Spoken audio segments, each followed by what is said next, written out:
Oke, ini adalah iPhone 16 atau lebih tepatnya iPhone 16 Plus. Nah, gue udah pakai iPhone 16 Plus ini selama kurang lebih 2 minggu terakhir, dan kali ini emang sengaja gue kasih waktu yang lebih lama dari biasanya supaya gue bisa kenal lebih jauh tentang iPhone 16 Plus ini. Tapi kalau gue bisa kasih gambarannya setelah pakai iPhone 16 Plus, menurut gue iPhone base model kali ini sepertinya lebih menarik ya dari biasanya. Banyak update yang bagus di iPhone 16 kali ini, termasuk beberapa fitur baru yang biasanya ada di seri Pro dulu, sekarang udah ada juga di seri yang base model. Bahkan mungkin kalian udah nggak perlu iPhone 16 yang tipe Pro lagi, karena gue yakin untuk kebanyakan orang, iPhone 16 yang base model ini udah lebih dari cukup. Oke, untuk di video kali ini, gue udah ada iPhone 16 Plus dengan warna Ultramarine. Mau itu iPhone 16 atau 16 Plus, dua-duanya punya desain yang sama sih, dan kali ini desainnya agak berbeda dari desain iPhone base model tahun sebelumnya, karena warnanya lebih colorful, lebih berwarna. Kalau di iPhone 15 base model itu saturasi warnanya dikurangin, kalau di iPhone 16 justru warnanya jadi lebih kelihatan. Untuk pilihan warna di iPhone 16 juga menurut gue bagus-bagus, ada warna biru atau ultramarine, ada warna hijau atau teal, ada warna pink, putih, dan hitam. Untuk warna ultramarine-nya menurut gue bagus juga loh. Dan gue juga udah pernah lihat yang warna hijau atau teal, dan itu pun juga cakep sih. Oh ya, untuk di sekitar area kamera ini juga warnanya beda, jadi lebih saturated tapi warnanya juga lebih gelap seperti ini. Terus yang pasti bakal langsung di-notice juga adalah layout kameranya yang udah berubah dari diagonal jadi vertikal kayak gini. Jadi kalau sekarang lihat kamera iPhone yang layoutnya kayak gini, udah lebih gampang ditandain kalau itu pasti kamera iPhone 16 terbaru. Dan bahkan menurut gua yang tipe Pro tetap susah banget ditandain bedanya sama iPhone generasi sebelumnya, karena layoutnya masih gitu-gitu aja. Nah, kalau kita ke bagian layar, secara spesifikasi juga masih sama sebenarnya sama iPhone 15. Sama-sama layar 6,1 inci kalau yang iPhone 16 biasa, dan 6,7 inci kalau yang iPhone 16 Plus. Terus sama-sama Super Retina XDR display, resolusi juga sama dengan Dynamic Island, terus maximum brightness juga sama, termasuk refresh rate-nya juga masih sama, yaitu masih 60 Hz. Ya mungkin buat beberapa orang ini bisa jadi deal breaker. Gue ngerti juga sih, gue pribadi juga agak ragu kalau Apple bakal kasih 120 Hz ke iPhone yang tipe non-Pro, termasuk di iPhone 16 kali ini, karena nanti bedanya bakal jadi tipis banget sama iPhone yang tipe Pro. Dan ya, tapi paling nggak tuh menurut gue bisa lah di-upgrade ke 90 Hz gitu misalkan. Jadi ada bedanya kan. Karena layar 60 Hz ini udah lama banget ada di iPhone yang non-Pro dan masih belum di-upgrade juga sampai sekarang. Buat orang-orang yang udah biasa pakai layar 90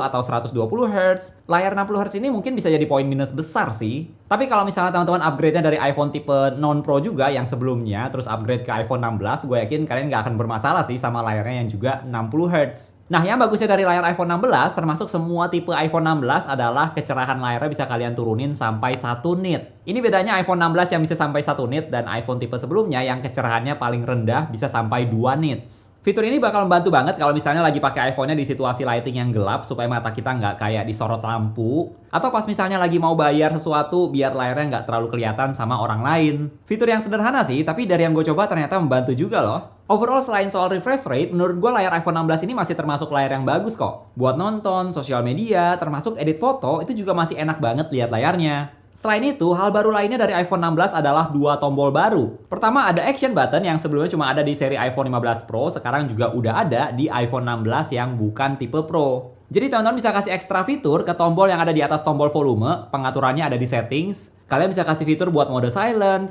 fokus, buka kamera, nyalain flash, translate, dan masih banyak lagi. Gue sendiri atur tombol action button ini buat buka kalkulator. Jadi kalau mau hitung apa gitu kan, nggak perlu cari aplikasinya dulu, tapi tinggal tekan action buttonnya aja. Termasuk dari pas lock screen itu juga bisa langsung buka kalkulator. Nah, tombol yang kedua yang baru juga adalah camera control. Nah, setelah gue pakai iPhone 16 Plus ini selama kurang lebih 2 minggu terakhir, gue mulai paham kenapa Apple kasih fitur camera control ini. Tapi di satu sisi, gue juga masih jarang banget atur pengaturan kamera dari camera control. Salah satu hal yang bikin gue agak jarang pakai tombol ini adalah posisinya. Karena posisi camera control ini ada di bawah tombol power yang menurut gue agak kurang pas gitu. Kalau misalnya mau foto dengan orientasi portrait, rasanya kurang nyaman banget buat atur pengaturan kamera dari kamera control dengan satu tangan seperti ini. Apalagi kalau iPhone-nya yang tipe Plus kayak gini atau Pro Max yang ukurannya lebih besar, posisi tombolnya jadi kurang nyaman. Kalau buat gue pribadi, kamera control ini cocok kalau mau pakai kamera hanya dalam orientasi landscape. Mungkin hal yang paling gue suka dari kamera control ini adalah gampang banget buat buka kamera dan langsung foto. Jadi tinggal tekan sekali langsung buka kamera dan tekan sekali lagi itu udah bisa langsung foto. Nah, di kamera control ini juga ada pengaturan lebih lanjut pas lagi buka kamera. Teman-teman bisa half press atau tekan sedikit aja. Nanti kalian bisa atur misalnya mau pakai kamera yang mana, bisa ultra wide, 2x, atau ganti kamera depan juga bisa seperti ini. Dan kalau teman-teman half press 2 kali, nanti bisa ganti pengaturannya lebih lanjut, mau ganti exposure bisa, terus mode portrait, zoom, photographic styles, dan sebagainya. Pas awal-awal gue coba kamera control ini emang rasanya nggak biasa ya, tapi setelah gue coba lebih lanjut ternyata cara pakainya nggak terlalu susah kok. Dan kalau udah terbiasa udah gampang lah, mau atur apa tinggal klik atau kayak di swipe aja. Oh ya, kalau teman-teman tekan dan tahan kamera control, kalian juga bisa buka fitur Visual Intelligence yang merupakan bagian dari Apple Intelligence. Jadi teman-teman bisa cari informasi tentang objek yang lagi ditampilin di kamera iPhone kalian, bisa lewat ChatGPT atau search di Google juga bisa. Sebenarnya kamera control ini fitur yang cukup bagus sih, fitur yang intuitif, memudahkan. Tapi ini menurut gua aja, aplikasi kamera bawaan iPhone tuh UI UX-nya udah gampang banget buat dipahamin, dan cara pakainya juga nggak ribet. Jadi kamera control ini menurut gua fungsinya buat memudahkan hal yang sebenarnya udah gampang gitu. Aplikasi kamera bawaan iPhone tuh udah simple banget deh. Dan karena memudahkan hal yang emang udah gampang, menurut gue impact dari kamera control ini kurang berasa. Gue pun lebih sering pakai kamera control buat buka kamera aja, dan habis itu pengaturannya gue atur lagi langsung di aplikasi kamera bawaan iPhone seperti biasa. Karena itu juga termasuk gampang menurut gue.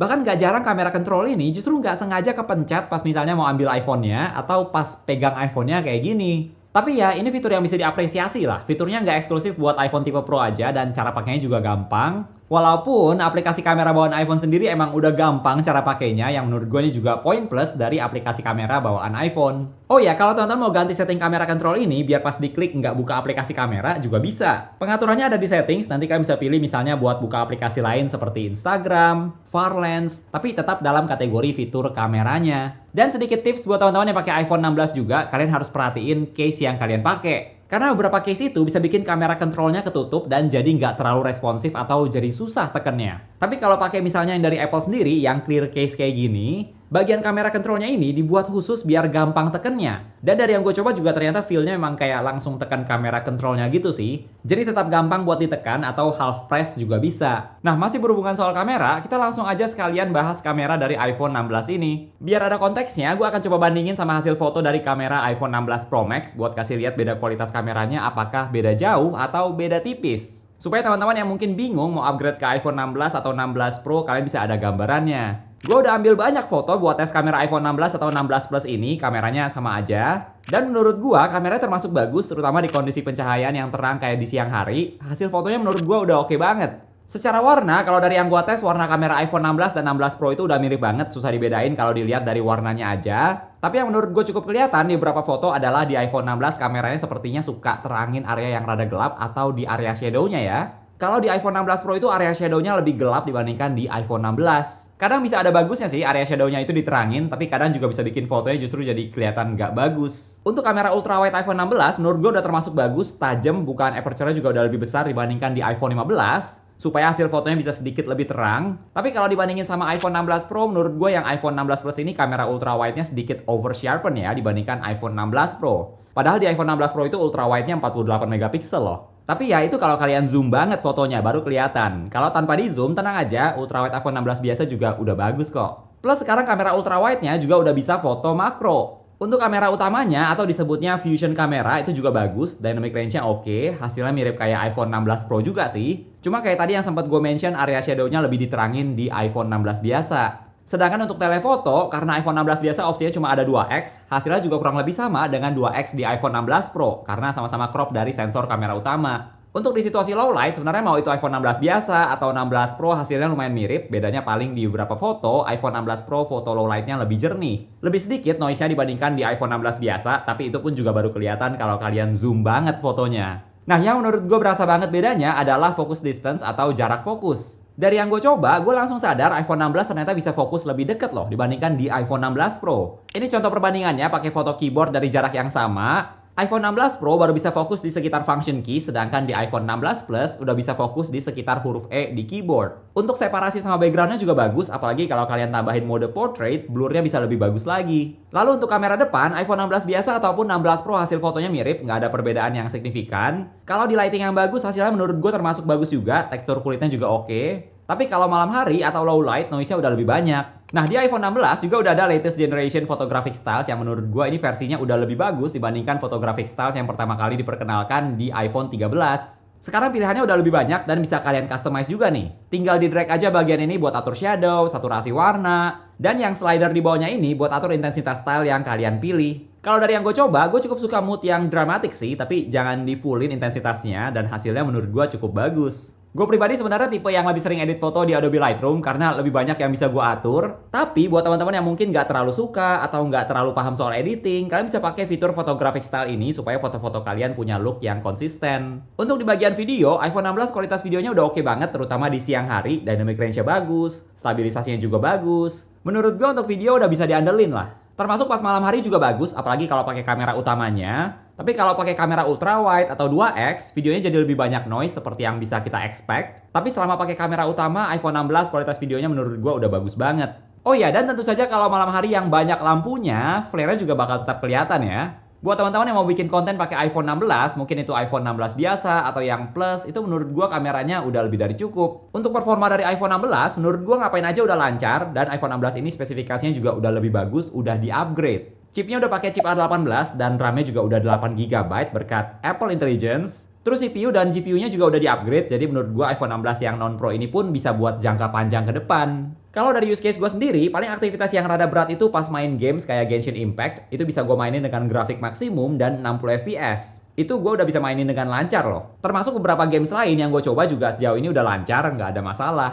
Kalau soal baterai juga awet banget, secara kapasitas sudah lebih besar dibandingkan di seri iPhone 15. Apalagi yang 16 Plus ini, baterainya udah lebih dari cukup buat seharian. Kalau misalnya lagi nggak banyak buat konten foto atau video pakai iPhone, baterainya itu dari use case gue nggak akan habis dalam sehari sih. Gue udah coba nonton YouTube selama 1 jam dengan resolusi 1080p, brightness-nya 50%. Baterai iPhone 16 Plus cuma berkurang 4%. Yang ternyata juga sama di iPhone 16 Pro Max, kurangnya 4% juga. Selain kapasitasnya ditambah, sekarang di semua seri iPhone 16 juga charging speed-nya udah di-upgrade. Jadi kalau MagSafe wireless charging itu bisa up to 25 watt dari yang sebelumnya 15 watt, tapi harus dengan adapter 30 watt ke atas ya. Next, gue juga mau bahas soal harganya nih, karena menurut gue harga iPhone kali ini tuh cukup worth it loh. Untuk iPhone 16, harganya mulai dari 14,9 juta, sedangkan iPhone 16 Plus mulai dari 16,9 juta. Memang alasan lebih worth it-nya karena rilisnya udah telat banget sih di Indonesia, dan iPhone 17 juga akan segera dirilis. Kalau misalnya normalnya kayak rilis bulan September, berarti kemungkinan akan masuk di Indonesia itu bulan Oktober. Tapi kalau kalian mau upgrade iPhone ke seri iPhone 16, harganya itu lebih worth it dibandingkan harga resmi iPhone di Indonesia selama ini yang lebih mahal sekian juta dari harga Apple-nya sendiri. Memang udah rada telat sih rilisnya, tapi menurut gue jarang-jarang loh bisa dapat harga iPhone yang baru dirilis kayak sekarang ini, apalagi kalau ditambah ada promo. Karena kalau udah dirilis normal kayak biasanya, harga iPhone terbaru pasti bakal lebih mahal. So itu dia review dari iPhone 16 atau 16 Plus. Menurut gue kali ini iPhone yang non-Pro sepertinya lebih menarik ya dibandingkan iPhone 16 yang tipe Pro. Selain soal layar 60Hz, gue bisa bilang upgrade iPhone 16 kali ini cukup worth it. Terutama kalau kalian upgrade-nya dari iPhone 13, 12, atau yang lebih lama lagi, iPhone 16 ini bisa gue rekomendasiin. Apalagi harganya juga lebih oke. Kalau menurut teman-teman gimana nih? Kalian tertarik buat upgrade ke iPhone 16 atau mending tunggu iPhone 17 aja? Yang walaupun kemungkinan kalau udah normal harganya bakal lebih mahal tapi lebih baru. Coba share di komentar ya. Oke, thank you buat teman-teman yang udah nonton sampai di detik ini. Jangan lupa untuk klik tombol like kalau kalian suka dengan video ini dan juga subscribe supaya kita bisa ketemu lagi di video-video yang berikutnya. Bye!